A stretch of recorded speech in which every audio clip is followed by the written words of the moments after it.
నాకేదైనా ఒక అనారోగ్యం సమస్య వచ్చి ఏ హాస్పిటల్కి అయితే వెళ్ళి చికిత్స పొందుతానో అదే హాస్పిటల్లో అదే స్థాయిలోని వైద్యం ఆ రాష్ట్రంలోని పేదవాడికి కూడా అందాలనేది మరి ఆ దివంగత నేత డాక్టర్ వైఎస్ రాజశేఖర రెడ్డి గారి ఉద్దేశం. అంటే దీని యొక్క ముఖ్య ఉద్దేశం మనకి ఏమర్థమవుతుంది? ఏదైతే ఒక కార్పొరేట్ స్థాయి వైద్యం ఉందో అది పేదవాడికి కూడా అందించడమే దీని యొక్క ప్రథమ లక్ష్యం అని చెప్పి మరి ఎంతో మానవత్వంతో ఈ యొక్క గొప్ప కార్యక్రమాన్ని మరి రూపొందించి ఆరోగ్యశ్రీ అని చెప్పి కొన్ని లక్షల మందిని వారి యొక్క ప్రాణాన్ని కాపాడినటువంటి కార్యక్రమమే ఈ ఆరోగ్యశ్రీ పథకం. ఈ ఆరోగ్యశ్రీ పథకం మనం చూసినట్టయితే ఇదొక వెల్ఫేర్ ప్రోగ్రాము, వెల్ఫేర్ స్కీమ్ లాగా మనం చూసే కంటే కూడా ఏదైనా ఒక వెల్ఫేర్ ప్రోగ్రామ్ అంటే దాని మానిటరింగ్ వాల్యూ చూస్తాం. కానీ ఈ ప్రోగ్రామ్ చూసినట్టయితే దీంతో ఇది ఒక మానిటరింగ్ వాల్యూతో పాటు ఒక ఎమోషనల్ వాల్యూ కూడా ఉన్నటువంటి అంత శాంక్టిటీ ఉన్నటువంటి ప్రోగ్రామ్గా ఆరోగ్యశ్రీని చూడాల్సినటువంటి అవసరం ఉంది. మరి ఇదే కార్యక్రమాన్ని ఈ గొప్ప మానవత్వంతో కూడినటువంటి ఈ కార్యక్రమాన్ని దీన్ని నిజం చేస్తూ వైఎస్ఆర్ గారు తీసుకొచ్చినటువంటి ఈ కార్యక్రమాన్ని పేదలకు ఎంతో మంచి చేస్తుందనేటువంటి ఒక గొప్ప లక్ష్యం ఉన్నటువంటి ఈ కార్యక్రమంగా దీన్ని మా నాయకుడు జగన్మోహన్ రెడ్డి గారు దీన్ని మరింత స్ట్రెంథెన్ చేస్తూ మరి మేము అధికారంలోకి వచ్చిన దగ్గర నుంచి ఏ విధంగా అడుగులు ముందుకు వేశారో రాష్ట్ర ప్రజలందరికీ కూడా తెలుసు. జగన్మోహన్ రెడ్డి గారు అధికారంలోకి వచ్చే నాటికి 1059 ఉన్నటువంటి ఈ ఆరోగ్యశ్రీ ప్రొసీజర్స్ ఏవైతే ఉన్నాయో వాటిని 3257 ప్రొసీజర్స్కి పెంచినటువంటి ఘనత జగనన్న ప్రభుత్వానికి దక్కుతుంది. అలాగే నెట్వర్క్ హాస్పిటల్స్ 919 నెట్వర్క్ హాస్పిటల్స్ ఉండేవి మేము అధికారంలోకి వచ్చే నాటికి. మరి వాటిని 2300 హాస్పిటల్స్గా కూడా విస్తరించడం జరిగింది జగనన్న ప్రభుత్వంలో. అలాగే ఆరోగ్యశ్రీ ఏదైతే 5 లక్షల వరకు వర్తింపు ఉండిందో, 5 లక్షలకే పరిమితం ఉండిందో దాన్ని 25 లక్షల వరకు కూడా పెంచినటువంటి ఘనత జగన్మోహన్ రెడ్డి గారి ప్రభుత్వానికి దక్కుతుంది. అలా మనం ఏది చూసినా కూడా జగనన్న ఆనాడు వైఎస్ఆర్ గారు ఏదైతే ఒక ఆలోచనతో ముందుకు వెళ్ళారో దాన్ని మరింత మరింత మరింత స్ట్రెంథెన్ చేస్తూ ఈ రాష్ట్ర ప్రజల ఆరోగ్యం ప్రభుత్వానిదే బాధ్యత. ఈ రాష్ట్రంలో ఏ పేదవాడికైనా ఏదైనా ఒక అనారోగ్య సమస్య వచ్చినప్పుడు ఆ బాధ్యత, ఆ పూర్తి రెస్పాన్సిబిలిటీ ప్రభుత్వంగా మాది అని భావించి ఆ సమస్య తనదైనప్పుడు ఎలాంటి బాధ ఉంటుందో, తనదైనప్పుడు ఎంతటి రెస్పాన్సిబిలిటీ ఉంటుందో ఆ మొత్తం రెస్పాన్సిబిలిటీ కూడా జగన్మోహన్ రెడ్డి గారు తీసుకొని మరి ఏ ప్రొసీజర్ల కోసం జనం ఎక్కువగా హాస్పిటల్స్కి వస్తున్నారు, ఏం అడుగుతున్నారు, ఏమి మనం ఎక్కడ ఫోకస్ చేయాల్సి వస్తుందని పదే పదే రివ్యూస్లో స్టడీ చేసుకొని ఇంకేమైనా యాడ్ చేయాలా, ఇంకేమైనా ప్రొసీజర్స్ పెంచాల్సినటువంటి అవసరం ఉందా అని చెప్పి పదే పదే రివ్యూస్లో అడిగి తెలుసుకొని దాని మీద కొంత రీసెర్చ్ చేసుకొని కొంత డేటా గెయిన్ చేసుకొని మరి 3257 ప్రొసీజర్స్ వరకు కూడా పెంచి తీసుకెళ్ళి రాష్ట్ర ప్రభుత్వంలో ఎవ్వరికి కూడా ఏ పేదవాడికి కూడా ఎక్కడ ఆరోగ్య సమస్య వచ్చినా కూడా అది ఆరోగ్యశ్రీలో వాళ్ళకు ఉచితంగా వైద్య సేవలు అందేవి. సో ఈ విధంగా ప్రతి దానికి కూడా ప్రయారిటీ ఇచ్చి ప్రతి ప్రొసీజర్ని కూడా 1-2 సార్లు స్టడీ చేసి ఎక్కడ కూడా పేదవాడు జోబులోంచి ₹1 ఖర్చు అవ్వద్దు అనేటువంటి ఒక ఆలోచనతో పేదవాడికి పూర్తిగా ఉచితంగా నాణ్యమైన వైద్యం అందించాలని మరి ఈ విధమైనటువంటి ఇన్ఫ్రాస్ట్రక్చర్ లే చేసి దానికి అన్ని విధాలుగా కూడా సమకూర్చి మరి పేదవాడు వారి కుటుంబం సంతోషంగా ఉండాలి, ఆరోగ్య ఆంధ్రప్రదేశ్ లక్ష్యంగా ఏ విధంగా జగనన్న ప్రభుత్వంలో మనం అడుగులు ముందుకు వేశామో మీ అందరికీ కూడా తెలుసు. మరి ఈ రోజున మనం చూస్తూ ఉన్నాము, ఈరోజు నెట్వర్క్ హాస్పిటల్స్, ఈ నెట్వర్క్ హాస్పిటల్స్కి కూటమి ప్రభుత్వం 3000 కోట్లు ఈ నెట్వర్క్ హాస్పిటల్స్కి పెండింగ్ బిల్స్ ఉన్నాయి. ఇవి చెల్లించాల్సినటువంటి అవసరం, బాధ్యత చంద్రబాబు నాయుడు గారి నాయకత్వంలోని ఈ కూటమి ప్రభుత్వం మీద ఉంది. వీళ్ళు చెల్లించకుండా ఈ రోజున రాష్ట్రంలో పరిస్థితి చూస్తున్నారు. ఈ రోజున పరిస్థితి ఏంటి? నెట్వర్క్ హాస్పిటల్స్ అన్నీ కూడా వాళ్ళ సర్వీసెస్ని నిలిపివేశాయి. గత 5 ఏళ్ల జగనన్న ప్రభుత్వంలో మనం చూసాం ఏ ఒక్కరోజు కూడా ఇలాంటి దుస్థితి రాలేదు. It really saddens. చాలా బాధేస్తుంది. ఈరోజు నెట్వర్క్ హాస్పిటల్స్ రాష్ట్రంలో వారి యొక్క సేవలు ఆపేశాయి అంటే పేదవాడికి ఒక ఆరోగ్య సమస్య వస్తే ఎక్కడికి వెళ్ళాలి? ఎవరు చూసుకుంటారు? ఎవరిది బాధ్యత? ప్రభుత్వంగా మీది కాదా రెస్పాన్సిబిలిటీ?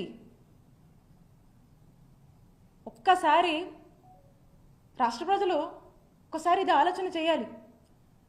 జగనన్న ప్రభుత్వంలో ఏవైతే మేము సేవలు ప్రజలకు ఎక్కడ ఎటువంటి ఇంటరప్షన్ లేకుండా వీలైనంత మెరుగ్గా అందించేందుకు ఎంతలా కృషి చేశామో మీ అందరికీ కూడా తెలుసు. కోవిడ్ లాంటి పాండమిక్ వచ్చి మన నెత్తిన పడితే ఒక్కసారి ఊహించుకోండి. మన రాష్ట్రంలో ఎక్కడ లేనటువంటి విధంగా ఈ నెట్వర్క్ హాస్పిటల్స్కి కావాల్సినంత సపోర్ట్ని అందించి కోవిడ్ని కూడా ఆరోగ్యశ్రీ పరిధిలోకి చేర్చి వాటికి సంబంధించి కూడా ఒక 10 రకాల ప్రొసీజర్స్ని మనం యాడ్ చేసాము మన ఆరోగ్యశ్రీ ప్రొసీజర్స్లో. ఇవన్నీ కూడా ఆరోగ్యశ్రీ పరిధికి తీసుకొచ్చి ఆ పాండమిక్ టైంలో కూడా ప్రజలు ఇబ్బంది పడకుండా, ప్రజలకు ₹1 ఖర్చు అవ్వకుండా ఆ బాధ్యత ఈ క్రైసిస్ ఇలాంటి సిచ్యువేషన్లో కూడా ఈ డిజాస్టర్ బాధ్యత కూడా ప్రభుత్వానిదే అని భావించి జగనన్న ప్రభుత్వం మరి ఏ విధంగా అడుగులు వేసి ప్రజలకు అండగా ఉందో, ప్రజలకు భరోసానిచ్చిందో, ప్రజలకు ఏ విధంగా కూడా ప్రభుత్వం అండగా ఉండాలో అంతకన్నా మించి మిన్నగా జగనన్న ప్రభుత్వం పనిచేసింది. మరి ఈ రోజున మేము తీసుకొచ్చి మేము పెంచినటువంటి అంటే జగనన్న ప్రభుత్వంలో పెంచినటువంటి ప్రొసీజర్స్ కానీ, జగనన్న ప్రభుత్వంలో మేము ఇచ్చినటువంటి ప్రయారిటీ కానీ అట్లీస్ట్ ఇవి మెయింటైన్ చేస్తే అన్న బాగుంటుంది కదా. ఎలాగో మీరు కొత్త ఆలోచనలు చేయరు. ఏదన్నా ఇంప్రూవ్ చేద్దాము, ఇంకొంచెం ఎన్హాన్స్ చేద్దాం అనేటువంటి ఆలోచన మీకు లేనట్టే అర్థమవుతా ఉంది. పైగా మీరు చూసినట్టయితే మేము జగనన్న ప్రభుత్వంలో 5 ఏళ్లలో ఆరోగ్యశ్రీ ట్రస్ట్ కింద ఎంత ఖర్చు చేశామో చెప్పున. 5 ఏళ్లలో 13,500 కోట్లు సుమారుగా 5 ఏళ్ల జగనన్న పాలనలో ఆరోగ్యశ్రీ ట్రస్ట్ కింద మేము ఖర్చు చేశాం. ఇదే 2014 నుంచి 2019 వరకు అప్పుడు చంద్రబాబు నాయుడు గారు ప్రభుత్వం అప్పుడు 5,100 కోట్లు వీళ్ళు ఖర్చు చేసింది. అంటే చంద్రబాబు నాయుడు గారి హయాంలో 5 ఏళ్లకి 5,100 కోట్లు వీళ్ళు ఖర్చు చేస్తే మేము 5 ఏళ్లలో జగనన్న ప్రభుత్వంలో సుమారు 13,500 కోట్లు మేము ఆరోగ్యశ్రీ ట్రస్ట్ కింద ఖర్చు చేశాము. అంటే ఒక్కసారి ఆలోచించండి. చంద్రబాబు నాయుడు గారి హయాంలో సగటున ప్రతి సంవత్సరానికి 1000 కోట్ల వరకు ఖర్చు చేస్తే ఇదే మేము జగనన్న ప్రభుత్వంలో సుమారు 3,000 కోట్ల వరకు కూడా ప్రతి సంవత్సరం మేము ఖర్చు చేస్తూ వచ్చాం. ఇది పేద ప్రజల ఆరోగ్యాన్ని బాధ్యతగా భావించినటువంటి మానవత్వం ఉన్నటువంటి ప్రభుత్వం జగనన్న ప్రభుత్వం ఖర్చు చేసినటువంటి విధానం. ఎందుకంటే మాకు పేద ప్రజల ఆరోగ్యం పట్ల పూర్తి బాధ్యత మాకుంది. ఈ రాష్ట్రంలో పేద ప్రజలకు ఏ సమస్య వచ్చినా వాళ్ళకి అది భారం కాకూడదు. అది ప్రభుత్వం బాధ్యత తీసుకొని వాళ్ళకి ఇచ్చినటువంటి భరోసాగా మేము తోడున్నాం. మరి ఈ రోజున చూస్తే ఏ దుస్థితిలో ఉంది. కాబట్టి నేను స్పష్టంగా వైఎస్ఆర్ కాంగ్రెస్ పార్టీ తరఫున కూటమి ప్రభుత్వాన్ని నేను డిమాండ్ చేస్తా ఉన్నాను. ఏదైతే 3,000 కోట్ల పెండింగ్ బిల్లులకు సంబంధించినటువంటి బకాయిలు ఏవైతే ఉన్నాయో అవి ఇమీడియట్గా చెల్లించి ఈ నెట్వర్క్ హాస్పిటల్స్ అన్నింటినీ కూడా ఫంక్షనింగ్ తీసుకొచ్చి ప్రజలకు ఎటువంటి ఇంటరప్షన్ వైద్య సేవల్లో కలగకుండా చూసుకునేటువంటి బాధ్యత మీద మేము డిమాండ్ చేస్తూ ఉన్నాం. అలానే రీసెంట్గా కూటమి ప్రభుత్వం వాళ్ళు చెప్తా ఉన్నారు ఈ ఫైనాన్షియల్ ఇయర్ కట ఏప్రిల్ 1 నుంచి ఏదో హైబ్రిడ్ ఇన్సూరెన్స్ మోడల్ని తీసుకొచ్చి అమలు చేస్తారంట. అమలు చేసేటువంటి ఆలోచనలో ఉన్నారని చెప్పి చెప్తా ఉన్నారు. ఆరోగ్యశ్రీ ట్రస్ట్లో ఆరోగ్యశ్రీ అనేది ఒక యూనివర్సల్ హెల్త్ కవరేజ్ స్కీమ్. ఇది మనకు చూసినట్టయితే ఈ రాష్ట్రంలో 90% మంది కుటుంబాలకు ఆరోగ్యశ్రీ ట్రస్ట్ కింద ఈరోజు మనము సేవలు అందిస్తూ ఉన్నాము. 90% మంది కుటుంబాలు ఈరోజు బెనిఫిషరీస్గా ఉన్నారు. ఇలాంటి దాన్ని మీరు ఏదో హైబ్రిడ్ ఇన్సూరెన్స్ మోడల్ అంటున్నారు. అంటే ఏంటి అంటే ఒక ప్రైవేట్ ఇన్సూరెన్స్ కంపెనీకి మీరు ఈ బాధ్యతలను అప్పచెప్పాలని చూస్తున్నారు. దట్ మీన్స్ ఒక థర్డ్ పార్టీని ఎంగేజ్ చేస్తూ ఉన్నారు. ఇదెక్కడిది అసలుకి? ఈరోజు ఏదైతే ఈ రాష్ట్ర ప్రజలు ఎంతో నమ్మకంతో మీకు ఓట్లేస్తే ఏ విధంగా వాళ్లకు మీరు వాళ్ళ మీద వేటు వేస్తున్నారు, ఎలా మీరు చేటు చేస్తున్నారో మీకు అర్థం కావట్లేదా? ప్రజలకు ఒక బాధ్యతగా ఇప్పుడు మేము ఇన్ని ప్రొసీజర్స్ పెంచాము, జగనన్న ప్రభుత్వము ఇంత మేలు చేసింది, దీనికన్నా బెటర్గా మీరు చేస్తారేమో అనేటువంటి ఆశతో ప్రజలు ఎదురు చూస్తూ ఉంటే మీరు ఏదో ఒక థర్డ్ పార్టీని ఎంగేజ్ చేసి ప్రైవేట్ ఇన్సూరెన్స్ కంపెనీలకు అంటగట్టాలని మీరు చూస్తూ ఉన్నారు. అంటే దట్ మీన్స్ ఏంటి? అసలు ప్రైవేట్ ఇన్సూరెన్స్ కంపెనీలు అంటే ఏంటన్నా? అసలు ఏంటి ప్రైవేట్ ఇన్సూరెన్స్ కంపెనీలు అంటే? వాళ్ళకు ఏముంటుంది? ద బేసిక్ మోటివ్ ఏముంటుంది? బిజినెస్ మోటివ్ ఉంటుంది, సర్వీస్ మోటివ్ ఉంటుందా? నేను ఇన్సూరెన్స్ కంపెనీలను, ప్రైవేట్ ఇన్సూరెన్స్ కంపెనీలను నేను తప్పు పట్టట్లేదు. బట్ వెరాజ్ ఈ సిచ్యువేషన్కి వచ్చినప్పుడు నేను ఏమడుగుతున్నానంటే, ఆరోగ్యశ్రీ ట్రస్ట్ది service motive, out of pocket expenditure లేకుండా ప్రజలకు ఉచితంగా నాణ్యమైన వైద్య సేవలు అందించడం ఆరోగ్యశ్రీ ట్రస్ట్ యొక్క బాధ్యత, ప్రభుత్వంగా అదే మన యొక్క బాధ్యత. దీన్ని పక్కకు పెట్టి ప్రభుత్వంగా మనం చేయాల్సిన పనిని ఇంకొక ప్రైవేట్ ఇన్సూరెన్స్ మాడ్యూల్ అని చెప్పేసి ఇంకొక థర్డ్ పార్టీ చేతిలో పెట్టి ఏం చేయాలని? అంటే వెల్ఫేర్ని ఏం చేయాలనుకుంటున్నారు మీరు? వెల్ఫేర్ మీద ప్రాఫిట్ చేయాలా, చేసుకోవాలా? ఎంతో కొంత బిజినెస్ మోటివ్ ఉంటుంది కదా. ప్రైవేట్ కంపెనీస్కి సర్వీస్ మోటివ్ ఎందుకు ఉంటుంది? ప్రజలు ఇప్పుడు ఈ ప్రైవేట్ ఇన్సూరెన్స్ కంపెనీకి సంబంధించి మనం చూస్తే వీళ్ళకు ఓన్లీ ఒక సెట్ ఆఫ్ హాస్పిటల్స్తో టైఅప్ ఉంటుంది. ఇక ఈ హాస్పిటల్స్లో వాళ్ళు ఈ 3257 ప్రొసీజర్స్ వీళ్ళు కవర్ చేస్తారా? వీళ్ళ వల్ల అవుతుందా? ఎన్ని ప్రొసీజర్స్ కవర్ చేస్తారు వీళ్ళు? ఎన్ని హాస్పిటల్స్ చూస్తాయి? మనము ఎంతో సపోర్ట్ చేసి ఎంతో ఒక ఫ్రెండ్లీ వాతావరణం క్రియేట్ చేసి 919 హాస్పిటల్స్, నెట్వర్క్ హాస్పిటల్స్ ఉంటే వాటిని 2300 హాస్పిటల్స్, నెట్వర్క్ హాస్పిటల్స్ వరకు మనం విస్తరించాము. ఇవన్నీ వైద్య సేవలు అందిస్తూ ఉన్నాయి. మరి మీరు ఎన్ని హాస్పిటల్స్కి ఇది వర్తిస్తుంది? ఎన్ని ప్రొసీజర్స్కి ఇది వర్తిస్తుంది? రేపు పేదవాడికి ఏదైనా అనారోగ్య పరిస్థితికి వస్తే అసలు మీరు ఇంక్లూడ్ చేస్తున్నటువంటి హాస్పిటల్స్ ఏవి, ఎక్కడికి వెళ్ళాలి? కనీసం ఇందులో సగమైనా చూస్తారా? ప్రైవేట్ హాస్పిటల్స్ ఎందుకు చూస్తాయి? ప్రైవేట్ ఇన్సూరెన్స్ కంపెనీస్ ఎందుకు ఆలోచిస్తాయన్న అలాగా ఆలోచించవు కదా. వాళ్ళు ఎంతసేపు కూడా ఇప్పుడు ఈ రోజున పరిస్థితి ఏంటంటే, రాష్ట్రంలో ఒక పేదవాడికి ఏదైనా అనారోగ్య సమస్య వస్తే వాళ్ళు హాస్పిటల్కి వెళ్తే గనక ఫస్ట్ అతను అక్కడ ఆ హాస్పిటల్లో చూస్తారో లేదో తెలీదు. ఈ పర్టికులర్ వాళ్ళకి ఏదైతే అనారోగ్య పరిస్థితి ఉందో ఆ యొక్క డిజీజ్ కవరేజ్ అక్కడ ఉంటుందో లేదో కూడా మనకు తెలియదు. తర్వాత అతను అక్కడే ఆ పర్టికులర్ హాస్పిటల్లో అతను చూపించుకోవడానికి ఎలిజిబుల్ అవుతాడో లేదో కూడా మనకు తెలియదు కదా. ఎందుకంటే ఈ ప్రైవేట్ ఇన్సూరెన్స్ కంపెనీస్ వచ్చేసరికి ఏం చేస్తాయి? అనేక రకాల క్రైటీరియా, 100 పేపర్లు ఉంటాయి. ఈ క్రైటీరియా, ఆ క్రైటీరియా, మీరు ఇందులో ఫిట్ అవుతారు, ఫిట్ అవ్వరు, ఇది అది అని చెప్పేసి ఒక ఎంబరాస్మెంట్కి, ఒక కన్ఫ్యూజన్కి, ఒక ఆందోళనకి రాష్ట్ర ప్రజల్ని గురి చేసేటువంటి పరిస్థితులే మనకు కనపడతా ఉన్నాయి. కాబట్టి పేదవాడి ఆరోగ్యం పట్ల పూర్తిగా కూడా నిర్లక్ష్యం అనేది స్పష్టంగా కూటమి ప్రభుత్వం వచ్చాక మనకు అర్థమవుతా ఉంది. ఇప్పుడు వారి మాటల్లో స్పష్టమవుతా ఉంది. అంటే రేపు ఈ పేదవాడి పరిస్థితి ఏంటి? ఎక్కడికి వెళ్ళాలి? ఎవరు బాధ్యత తీసుకుంటారు?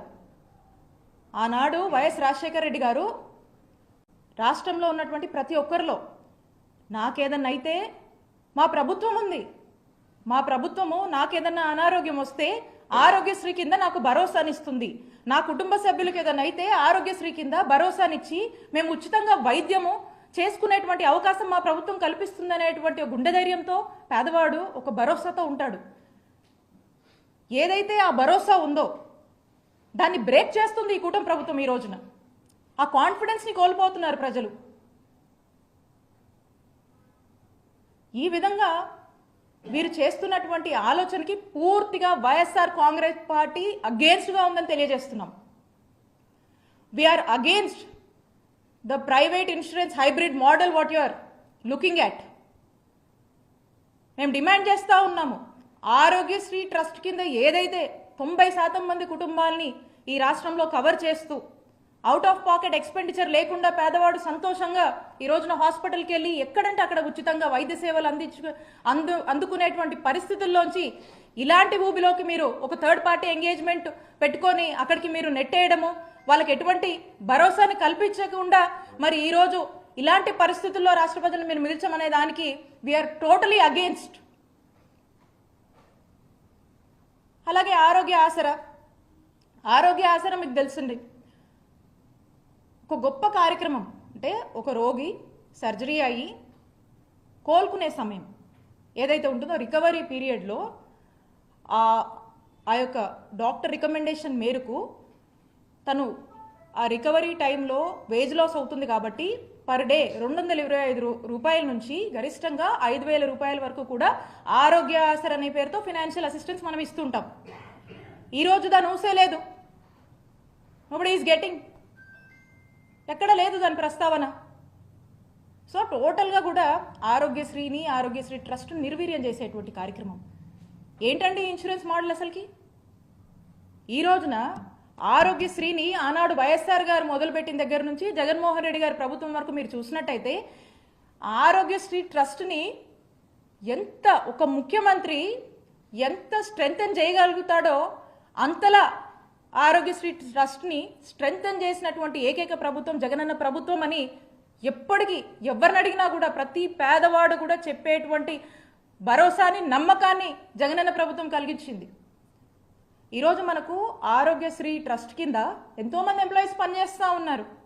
కాల్ సెంటర్స్ పనిచేస్తున్నాయి, ఎమర్జెన్సీ కాల్ సెంటర్స్ పనిచేస్తున్నాయి, అండ్ ఎస్పెషల్లీ ప్రెగ్నెంట్ ఉమెన్కి సపోర్ట్ సిస్టమ్కి పనిచేస్తూ ఉన్నాయి. ఏదన్నా ఏ హాస్పిటల్కి వెళ్ళాలని ఈ రోజున ఎవరు ఫోన్ చేసినా కూడా మీరు ఎక్కడ ఉంటారు పలానా హాస్పిటల్కి వెళ్ళాలని రౌట్ చేసే సిస్టమ్స్ని ఈరోజు పనిచేస్తున్నాయి మన దగ్గర.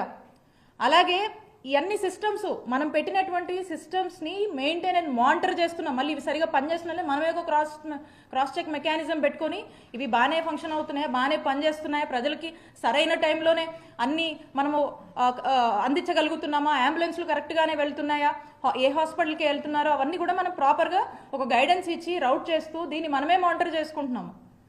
ఇంత పెద్ద వ్యవస్థని, ఇన్ఫ్రాస్ట్రక్చర్ ఫెసిలిటీస్ని, ఇంత పెద్ద మెకానిజంని మనం క్రియేట్ చేసి దీన్ని స్ట్రెంగ్తన్ చేస్తూ ప్రజల్లో ఒక భరోసా కల్పిస్తూ మనం వైద్య సేవలు అందిస్తుంటే ఇంత సిస్టమ్ని కాదని, ఇంత మెకానిజంని, ఇన్ని ఇన్ఫ్రాస్ట్రక్చర్ ఫెసిలిటీస్ మన దగ్గర ఉండగా కూడా దీన్ని ఒక అసైడ్ పక్కన పెట్టి ఈరోజు హైబ్రిడ్ మోడల్ అని చెప్పేసి, ప్రైవేట్ ఇన్సూరెన్స్ మోడల్ అని చెప్పేసి ఎందుకు వాళ్ళ వైపు చూస్తున్నారు? అంత అవసరం ఏమొచ్చింది అంటే బేసికల్గా మనము ఈ బాధ్యత నుంచి తప్పుకుంటున్నాము. We are not responsible to the public అనే కదా మీరు మెసేజ్ ఇస్తున్నారు. ప్రజల ఆరోగ్యం మా బాధ్యత కాదు, మేము ఓ ప్రైవేట్ ఇన్సూరెన్స్ కంపెనీకి అప్పచెప్పాము, ఇక వాళ్ళు చూసుకుంటారనేది కదా మీరు ఇస్తున్నటువంటి మెసేజ్, అంతే కదా? ఇది ఎంతవరకు కరెక్ట్ అని కూటమి ప్రభుత్వాన్ని మేము ప్రశ్నిస్తున్నాం. ఈ ఇన్సూరెన్స్ మోడల్ గురించి చూసుకుందాము. మనం చూస్తూ ఉన్నాము కొన్ని స్టేట్స్ నిజంగానే ఈ ఇన్సూరెన్స్ మోడల్ మహారాష్ట్ర, కేరళ వాళ్ళు ట్రై చేసి ఏం చేసాయి, చివరికి క్యాన్సిల్ చేసుకుని మళ్ళీ ట్రస్ట్ మోడల్కే వచ్చి ట్రస్ట్ పద్ధతిలోనే మళ్ళీ ఇప్పుడు వైద్య సేవలు అందిస్తున్నారు. వర్కౌట్ అవ్వలే. This private insurance model is the failure model. దీన్ని కొన్ని స్టేట్స్ ఇంప్లిమెంట్ చేసుకుని క్యాన్సిల్ చేసాయి, ఇది వర్కౌట్ అవ్వట్లేదని. అలాంటిది ఒక చక్కటి, అసలు మనమే ఇతర రాష్ట్రాలకు ఆదర్శంగా, దేశానికే ఆదర్శంగా ఉన్నటువంటి ప్రోగ్రాం మనది ఆరోగ్యశ్రీ పథకం. 2007లో ఈ ప్రోగ్రాం మనం ఇనిషియేట్ చేసినప్పుడు వైఎస్ఆర్ గారు దేశానికే ఎంతో ఆదర్శంగా మనం నిలిచాం, ఇన్స్పైర్ చేశాం. మరి అలాంటి ఒక గొప్ప ప్రోగ్రామ్ని మనం ఈరోజు కాదనుకొని దీని మీద ఫోకస్ చేయకుండా దీన్ని వీలైతే ఇంకొంచెం స్ట్రెంగ్తన్ చేద్దామనేటువంటి ఆలోచన నుంచి వైదొలిగి ఈ రోజున ఇంకో పద్ధతిలో ఇంకో థర్డ్ పార్టీ ఎంగేజ్మెంట్స్కి అప్పజెప్పి, ఒక ప్రైవేట్ ఇన్సూరెన్స్ వాళ్ళకి అప్పజెప్పి, ఒక బిజినెస్ మోటోని మనం ఎంకరేజ్ చేస్తూ, వాళ్ళకు ఓవర్ హెడ్స్ ఉంటాయి కదా, ఎంత కాదన్నా వాళ్ళకు ఓవర్ హెడ్స్ ఉంటాయి కదా, మరి ఆ ఓవర్ హెడ్స్కి ఎంతో అంత ఖర్చు అవుతుంది కదా, ఎంతో కొంత బిజినెస్ మోడల్లో వాళ్ళు రన్ చేసుకోవాలి కదా. అదేదో మన ప్రజల మీద, మన పేద ప్రజల మీద మనం ఇన్వెస్ట్ చేద్దాం అనేది కాకుండా మరి వాళ్ళను ఈరోజు వాళ్లకు ఈ విధమైనటువంటి బిజినెస్ మోటివ్ ఉన్నటువంటి దాన్ని మనం ఎంకరేజ్ చేయడం అనేది ఎంతవరకు కరెక్ట్ అనేది ఈ కూటమి ప్రభుత్వాన్ని నేను ప్రశ్నిస్తున్నాను. కాబట్టి నేను స్పష్టంగా తెలియజేస్తూ ఉన్నాము. నెట్వర్క్ హాస్పిటల్కి సంబంధించి ఏదైతే పెండింగ్ బకాయిలు 3,000 కోట్లు ఉన్నాయో ఇమీడియట్గా చెల్లించి వాటిని ఫంక్షనింగ్లోకి తీసుకురావాలి అని చెప్పి వైఎస్ఆర్ కాంగ్రెస్ పార్టీ డిమాండ్ చేస్తూ ఉంది. అలాగే ఏదైతే మీరు ప్రైవేట్ ఇన్సూరెన్స్ మోడల్ అని ఆలోచనలు చేస్తూ ఉన్నారో we are against, YSR Congress Party is against this module అని తెలియజేసుకుంటూ యాజ్ ఇట్ ఈస్గా ఏదైతే ఆరోగ్యశ్రీ ట్రస్ట్ని మేము ఏ విధంగా చేశామో దాన్ని ఆ విధంగానే కంటిన్యూ చేయడం వల్ల ప్రజలకు మేలు జరుగుతుంది అనేటువంటి ఒక భావాన్ని మీకు స్పష్టంగా తెలియజేస్తున్నాము. అలాగే ప్రజలకు ఏదన్నా ఇబ్బంది వచ్చి ఇలాంటి పరిస్థితుల వల్ల ప్రజలు ఇబ్బంది పడితే ఖచ్చితంగా వారి పక్షాన మేము నిలబడి వైఎస్ఆర్ కాంగ్రెస్ పార్టీ పోరాడుతుందని తెలియజేస్తున్నాం.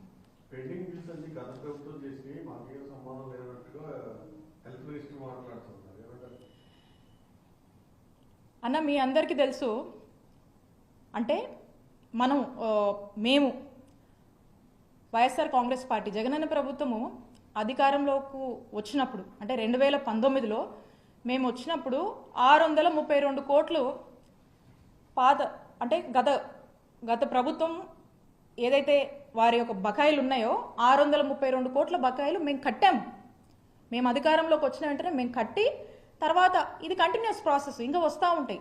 కట్టి ఎక్కడ ఆ రోజు నుంచి కూడా ఇందాక కూడా చెప్పాను కదా, కోవిడ్ లాంటి సిచ్యువేషన్స్లో కూడా ఎంత ఖర్చు అయినా కూడా దాంట్లో కూడా ఎక్కడ ఇబ్బంది రాకుండా మేము ఈ నెట్వర్క్ హాస్పిటల్స్ని ఇంకా కూడా వాళ్ళు ఎక్స్పాండ్ చేసుకుంటూ మళ్ళీ మేము స్ట్రెంగ్తన్ చేస్తూ ఏ విధంగా కూడా మేము చేసుకొచ్చామో మీరు చూసారు. అయితే ఇక్కడ మీకు ఒక విషయం చెప్పాలి, ఏ ప్రభుత్వం అయినా కూడా ఒక ప్రభుత్వం మారి ఇంకొక ప్రభుత్వం వస్తున్నప్పుడు మరి ఆ ప్రభుత్వము మరి ఆ యొక్క ముఖ్యమంత్రి వచ్చి ఇంత బిల్లు ఉందని ఏమి సెటిల్ చేసి ఏం పెట్టిపోరు. ఆ ఏదైతే ఉన్నాయో ఆ పెండింగ్స్ ఏదైతే ఉన్నాయో వచ్చినటువంటి కొత్త ప్రభుత్వం బాధ్యత తీసుకొని వాటిని కట్టి ప్రజలకు అంతరాయం లేకుండా ఇంటరప్షన్ లేకుండా ప్రభుత్వాన్ని ముందుకు నడపాల్సినటువంటి బాధ్యత ఉన్నటువంటి ప్రభుత్వానిదని గుర్తు చేస్తా ఉన్నాను.